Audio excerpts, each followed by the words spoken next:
Ningizimu Afrika, Mzansi, sanibonani, nginibingelele kuphi nakuphi la enibukele khona-ke makuthi-ke usuku lakho lokuqala uyithola-ke uhlangana nalo mbukiso, ngicela ungalenzi iphutha kusekhaya la, subscribe kwi-channel, ulike ivideo ebese-ke uciphiza i-notification bell. Wenzela na? Wenzela ukuthi-ke ngaso sonke isikhathi mangifaka ivideo kule channel wena-ke bese uthola i-notification, then bese uyangena kwivideo ngokushesha uyayibuka. Sikwi-Trend TV siyaqinisekisa-ke ukuthi-ke sikulethela-ke lolo daba olusuke lutrenda ngalolo suku. Ingane zakwethu sikubhekela-ke nje igameko okanye-ke igigaba ezenzakalayo-ke nje la KwaZulu Natal emihla namalanga, ikakhulukazi-ke eThekwini, kanjalo-ke nasey'ndaweni-ke ezakhele iTheku. Laphaya eNdwedwe kunendawo-ke laphana-ke eNdwedwe ekuthiwa-ke iseNtaphuka, kwenzeke laphana-ke isehlo-ke esibuhlungu ngendlela eyisimanga laphana-ke eNtaphuka. Osukwini-ke la izolo ekuthiwa-ke kunomuzi laphaya ekuthiwa-ke kufike amadoda-ke amathathu-ke ebehlome-ke eyizingovolo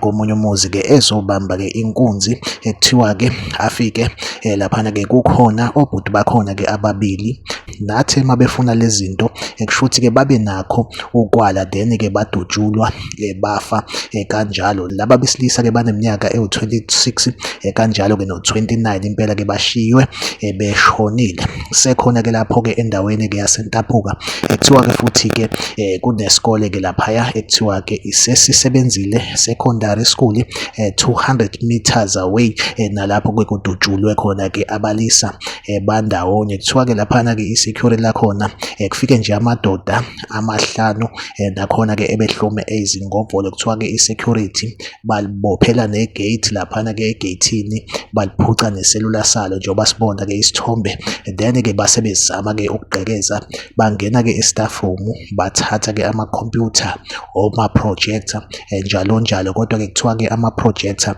abeke esetholwa ndawana thize eduze-ke naso isikole, kusho ukuthi-ke abawathandanga base-ke bewalahla.